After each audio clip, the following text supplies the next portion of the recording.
আসসালামু আলাইকুম রহমতুল্লাহ।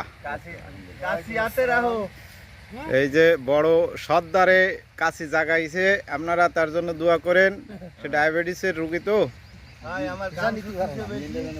আর এই আমার ভাইপো, ভাগ্নে, মামা, ভাই, এরা সবাই বর্তমানে ধান কাটা নিয়ে ব্যস্ত আছে। ধান কেটে শোয়া দিছে ইনশাল্লাহ। আর এই এই এদের জন্য একটু লাইক কমেন্ট করেন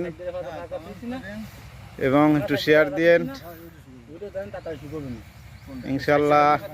আমরা কাছে ফেলাইছি, বেলা বাজে এখন 8:40 বাগেরহাটে। ঠিক আছে গাইজ, আপনারা একটু দোয়া করবেন এদের জন্য। এরা খুব গরিব মানুষ তো, তাই এই রোদ্দুরের ভিতর কি ঠাটা ভাঙা রোদ্দুর, আরে মাহবুব, সবাই গাটা খাইমে দেন অবস্থা। এই গান এই কোনো দরকার আছে?